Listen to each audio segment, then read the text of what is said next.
Привет! Меня зовут Ажар, и мы продолжаем легко запоминать казахские слова. Сегодня мы будем запоминать слово отбасы. Отбасы– это означает семья на казахском. Значит, я подобрала вот такую картиночку, где есть папа, мама и два ребенка. Ну, такая минимальная отбасы. Отбасы. Если у вас есть трудности с произношением казахских слов, вы можете просто в Гугле набрать произношение этого слова, прослушать его, потренироваться, чтобы правильно произносить. Потому что некоторые буквы в казахском языке на самом деле отличаются произношением от русского языка.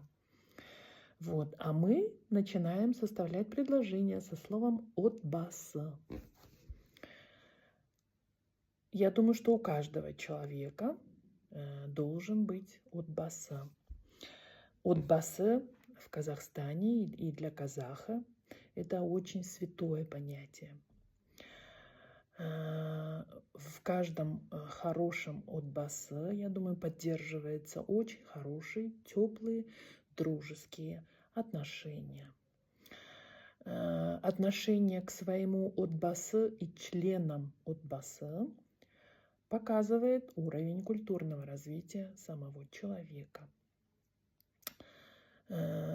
Если вы будете ценить и ставить на очень высокое место положение свой отбасы, он обязательно будет процветать и обязательно добьется общих целей.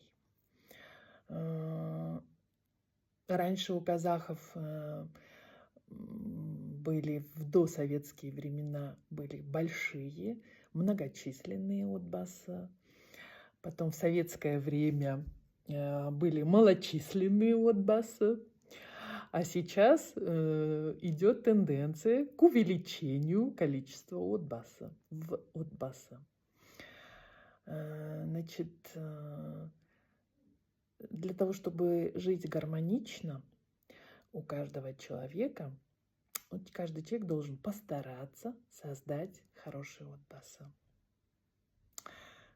Вот таким образом составляйте предложение со словом отбасы до тех пор, пока вам полностью не будет это понятно, пока вы с легкостью не сможете это использовать.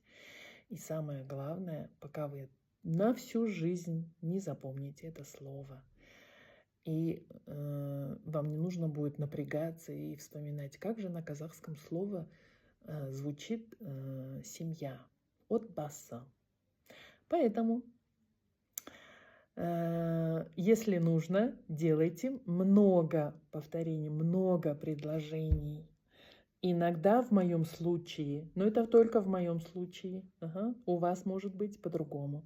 В моем случае иногда мне нужно составить 20-30 предложений, 40 и даже 50.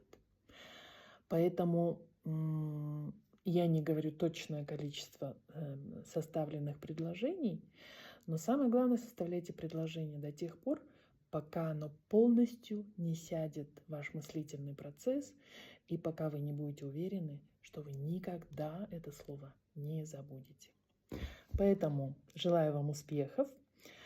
Пожалуйста, запомните это слово с помощью составления предложений и напишите мне в комментарии, что у вас вышло. Пока!